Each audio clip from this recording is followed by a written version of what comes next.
A very good morning to you and welcome to K24 This Morning. Today being a Tuesday, I want to talk about your finances, and it's about enhancing your brand, whether it's a business brand, a personal brand. As long as you're out there, as long as we can see you, that's exactly what we want to talk about today. And that is why I have a very interesting panel today. It's all female, so tafadhali nataka wanaume wakuja kunisaidia kwa hii discussion. I do have Olive Gashara, image and brand consultant, IO Consultancy. We have Hannah Mishuki as well, a branding coach, and Olga Neto from Neto Design House. Karibuni tena sana. Thank you. Nice to have you guys on board. Thank you. Probably I wanted to say ladies first, but I realized you're all ladies. So I will start with the lady to my immediate right. Right. You do a lot of branding, Hannah. So maybe you can describe to us what branding is all about. Okay. Maybe start by talking about a brand. A brand is an identity, simply put. It's a set of promises. It's also a combination of experiences that people have when they interact with your product. Okay. So branding then is the creation of that brand, of that identity. Yes, simply put. Yeah, it's all about identity. For you, Olive, you do image consultancy. How does it relate to branding? So when it comes to personal branding is really what people see, right? So there's two elements of it.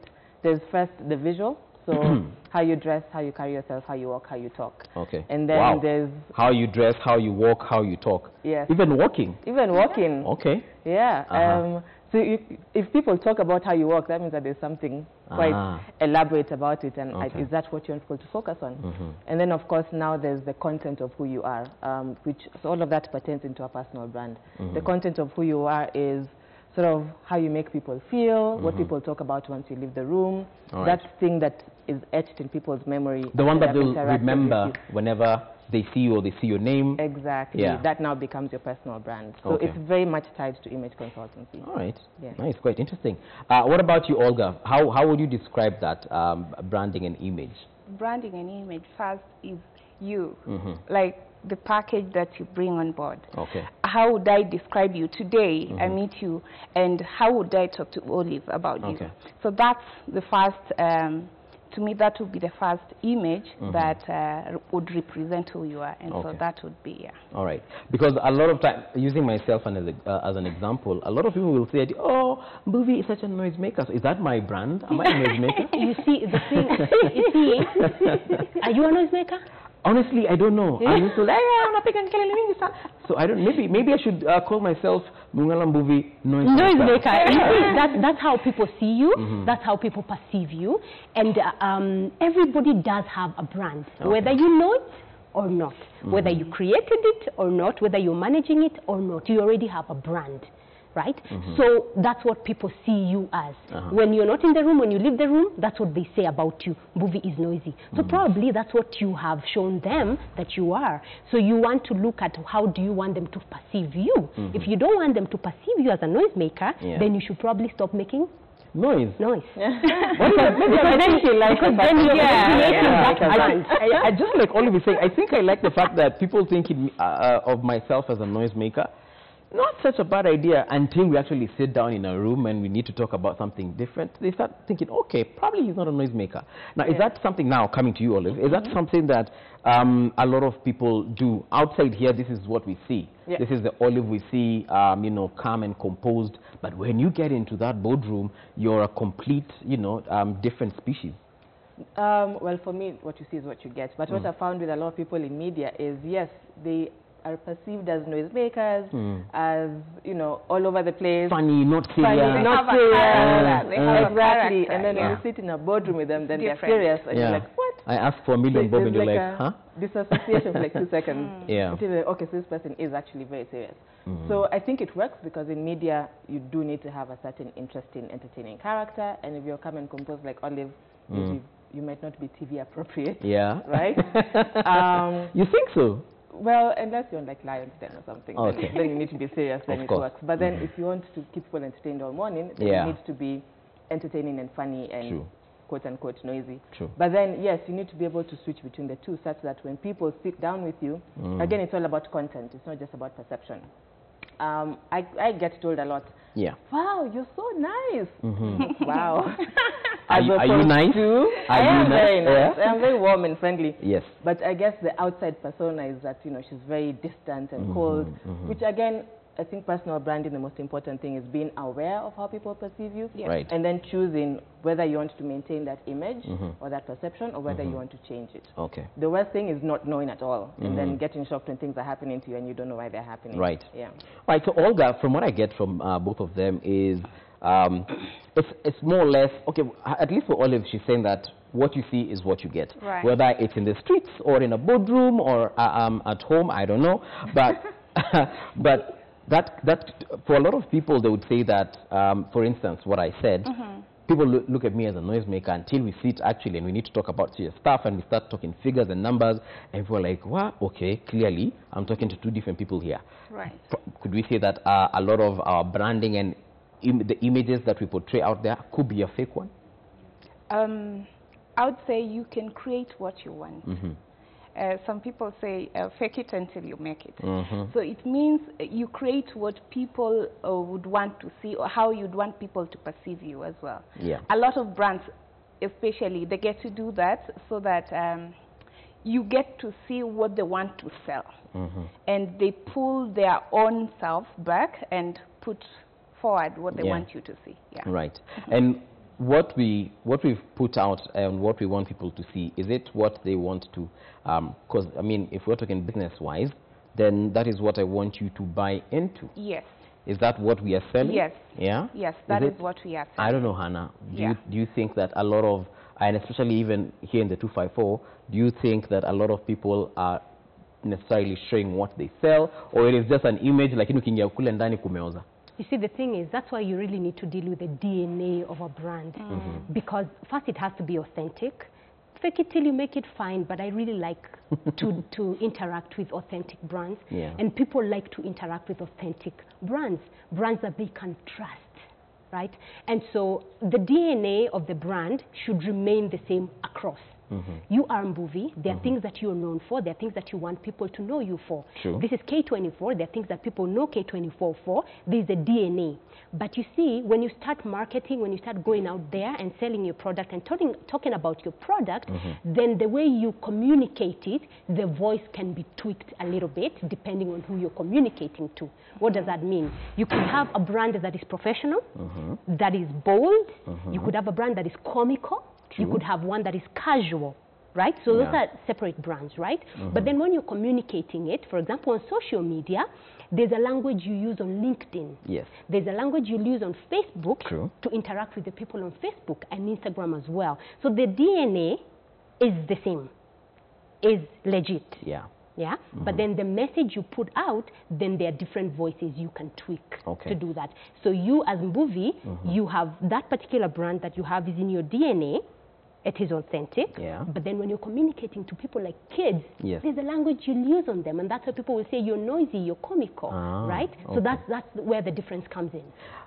Communicating, like she said, on different media, socially speaking, the way you write your profile on LinkedIn, for example, you'll tell people, oh, I'm a, I don't know, doctor, surgeon, or whatever, and this is what I do. But on Facebook, you'll tell people I'm a husband, I'm a wife, you know, I'm a daughter, I'm a pastor, and so on and so forth.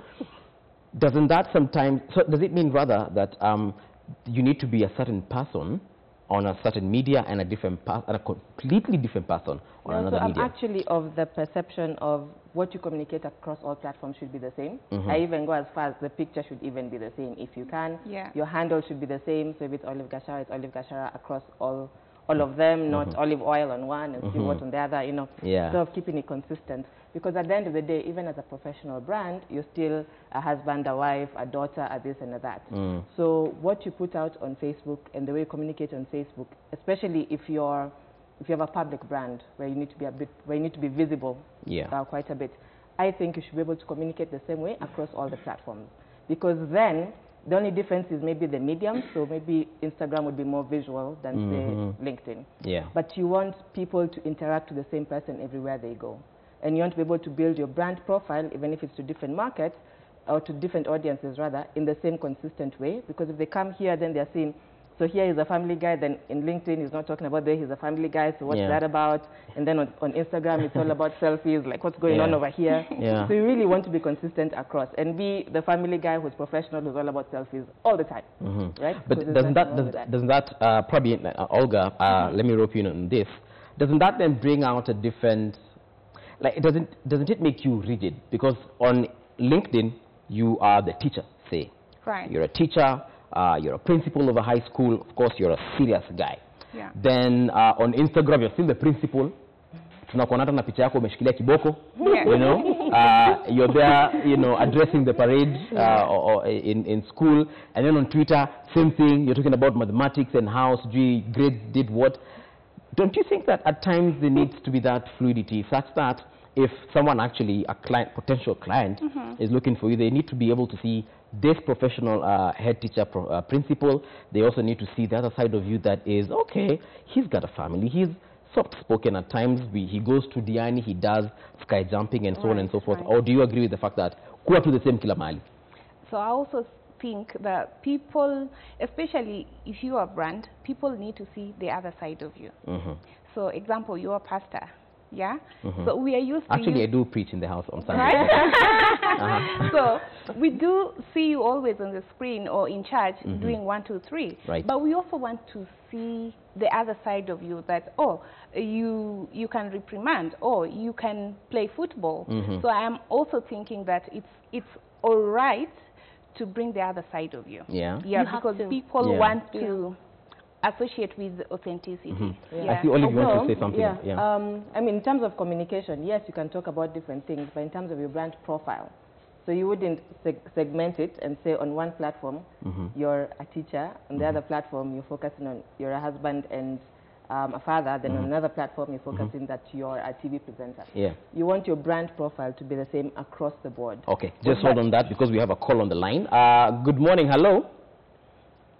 All right, keep calling in case you want to reach us. The numbers are on your screen. However, here's a question of the day. Quite very simple. I want you to interact with us on this one. Does your branding strategy bring in the money? Does your branding strategy bring in the money? So kindly let us know on Facebook, Twitter, and Instagram at K24 across all of them. And of course, our numbers are on your screen as well. Going by which you already have a WhatsApp message. This one is coming from Kemilil saying, good morning there. How can we achieve a good personal brand when sometimes our personal brand makes some people feel threatened? How can such a person give positive views of us? Or should our personal brand be situation ethics based? This is Andrew from Kemilil. So when he says people feel threatened, I don't know, do you mean like Al-Shabaab kind of branding? Are you, I don't know, do you do some things at night that, you know, people would feel threatened by? So kindly, Andrew, if you can elaborate on that, Tafadhali would be very happy. But you know what? Maybe you can answer that one before she finishes her sentence. Yeah, even before I answer that, first threat, I mean, it's your personal brand, so it is personal. So whether they feel threatened or not. Maybe he's a boxer, wrestler maybe, I don't know. It's your personal brand. So own it, live it. Yes. If you're feeling a little, what about it? It's not your personal brand, you know, because you need to stay true to your brand. What I wanted to say about that is, I want to give an example of Safaricom, for example. How do we view Safaricom as a business? A lot of people wanasemanga wanakulanga jibi zao, so okay. I don't know. what kind of a company is it, for example? The experiences that we have. Okay. But do you see how sometimes when somebody asks a question, how they respond? Do you see how they can go all comical on the person and the person, and we all laugh, and it becomes a meme, right? Why do you think they do that? It's because the question was asked and they want to answer it in a soft way that's going to relate to the customer. I agree on consistency. You want to be consistent with your brand. That's the only way you grow and keep improving. I want to agree on the profiles as well. Consistent profile, meaning I am a trainer, I am a wife, I am a lover of life, I love life so much. So all those things, yes, consistency. But what I was saying about the tone of voice is how you tweak the messages on various platforms. because those various platforms is different people. It's supposed to be communicating a certain, like Instagram, for example, is visual. So you can't go there and write a whole article. Who's going to read the article? Who's going to read the article? So the way you present it there, on LinkedIn, you can go and write a whole article. People read articles on LinkedIn. So that's the kind of voice I'm talking about. It has to vary across the platforms. All right. So Olive, you were saying something in terms of consistency across all the brands, and maybe talk about Andrew and his threatening image. Okay. I think she closed it well for me. So that's what I was trying to communicate, that there has to be consistency across, such that when someone goes to your LinkedIn profile, they're not wondering, is that the same guy who's on Facebook? Because he looks completely different here. So I think she's captured that one really well. And for the gentleman from Chemelil, there's a quote I like to use. It's by Marianne Williamson. She says, our greatest fear is not that we are not good enough. Our greatest fear is that we are stronger beyond measure. It's our light, not our darkness, that most threatens us. So a lot of people feel, what if not threatened by me? So don't make yourself smaller because you're scared of intimidating the people around you. Because you're making yourself small doesn't add value to the world. And we're all here to be able to add some value to the world and leave it a better place than we found it. All right. So I'll just add something on that. I'll also think that you do not have to be on all social media platforms. Now look at what works for you. If you think your brand, Twitter will bring it better, or Facebook would bring it better, then stick to whichever platform that would work for you best. Right. Okay.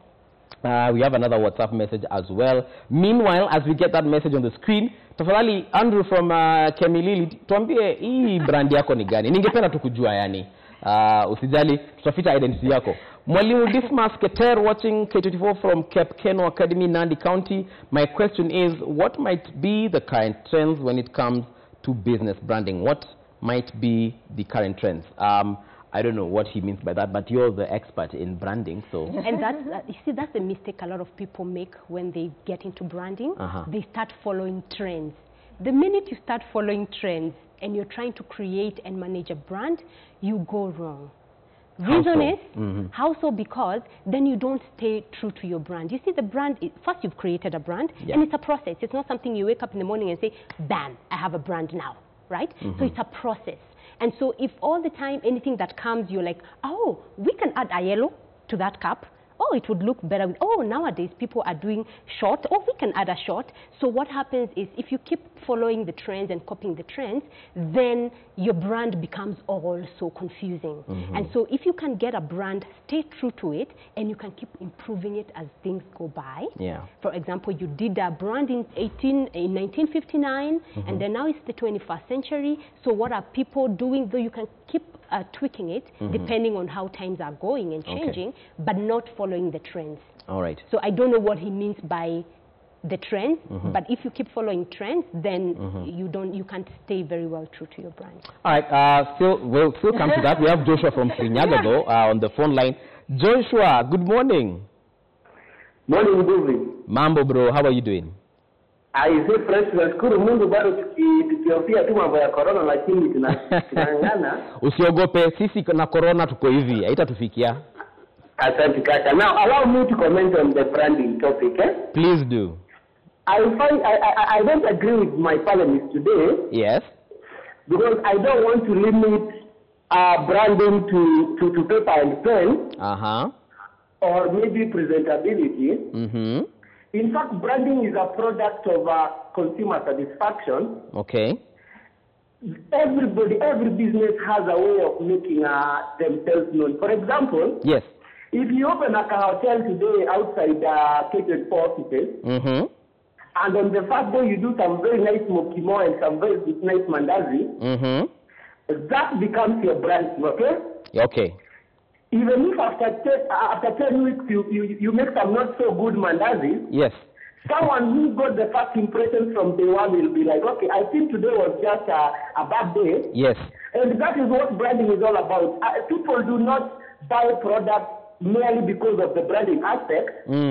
It is because there is something that they have used, they have seen in that particular production that they have faith and confidence in. It's like today, we don't many people don't turn to Safaricom because the Safaricom brand is big. Yes, I agree it is very visible. But it's because sometimes you feel, I think if I go to Safaricom, yes, I can bet my head the services that I get will be on point, okay? Okay. So to me, branding is all about the first impression, whether physical, whether in terms of the product that you release. Okay. All right. The messaging that you give to your consumers on the first day, that is what I refer to as branding. Thank you very much, Joshua, for that.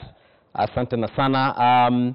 That was some very insightful stuff that Joshua has said from Kirinyaga. He has said, ukienda kununua mandazi hata kama zilikuwa mbaya, if you're comfortable with them, utarudi kesho.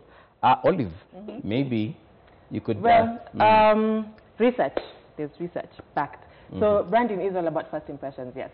So research has been done that it takes 3 seconds to make a first impression, right? If you make a bad first impression, you require 21 more opportunities to alter the perception of a bad first impression.